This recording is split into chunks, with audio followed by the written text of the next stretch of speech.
Now is the time to address the present moment, how to abide in the present moment, and why.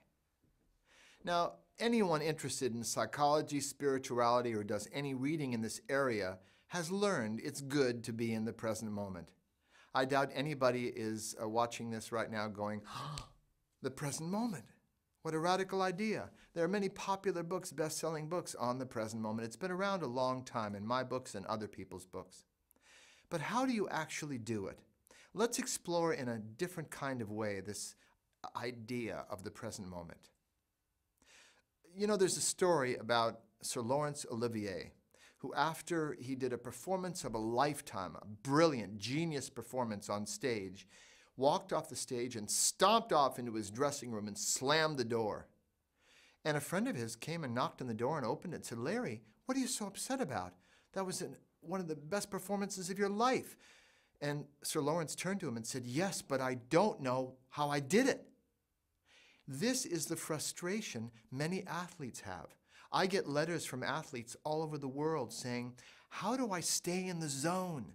I know what it feels like to be in that zone when everything is right. I can predict where the football is being thrown, or the putt is going, or the tennis ball, or the bowling ball, or whatever the sport is. I just know it's in line. I'm so in the flow."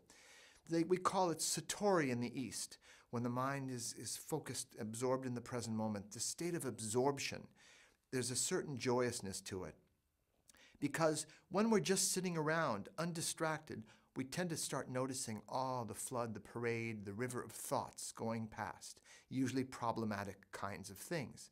But when we're absorbed in what we're doing in any given moment, time seems to fly. We call that fun. Time flies when we're having fun.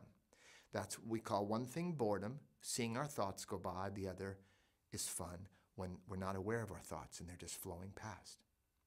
So this thing about the present moment has something to do with that state of absorption. How do we pull ourselves into that focus? Now, you talk to a physicist about the present moment, and they will tell you quite correctly that there's actually no such thing as the present moment. Because there are nanoseconds and picoseconds and such small units of time, what becomes the present moment? If I say the word now, between the time I say and the time I say ow, a million nanoseconds have passed. So we can't actually grab the present moment. We've all heard the phrase carpe diem, seize the day. Well, we can't really seize the whole day. I used to say what we could do is carpe punctum, which means seize the moment. But we can't even do that, it turns out. So what do I and all these other teachers, what do we mean when we talk about living in the present? What we're really saying is, let's handle what's in front of us in this moment. Even though time is a river, constantly passing, you can't step in it twice, the same one, you've heard that saying. It's always passing. But there is this idea of what's in front of us right now. Most of the time, we're preoccupied with past and future. The athlete who does a bad putt and it stays with him over time. In Way of the Peaceful Warrior, I tell the story about two Zen monks who were walking through the forest, and they came upon a woman afraid to cross a stream because she had an expensive kimono on, and she didn't want to get it wet and muddy. Well, one of the priests, without thinking, just picked her up in his arms, carried her with a smile across the little stream, placed her down, and she thanked him and went off. Several hours later, the monks walked in silence. One of the monks turned to the other who had carried her and said, "I can't believe you picked up a woman in your arms." And the monk responded, "Oh, I put her down back there. Are you still carrying her?" One was still focused on the past. Now, there's nothing wrong with looking to the past and looking to the future. Naturally, we plan our day. We have some errands to run, take someone to school, go to work. Maybe there's some construction. We have to pick up some groceries on the way. Nothing wrong with planning our day, using the mental capacity to imagine the future. And there's nothing wrong with remembering the past, learning from it, having fond memories. It's fine. There's no rule we're supposed to always, no matter what, stick to the present. The problem is when we get stuck there. See, the past and future are nice places to visit, but we do not want to live there. That's why in another module I mentioned the quotation by Mark Twain, who said, "I've had many troubles in my life, most of which never happened." Because most of our troubles are imagined and they just don't occur.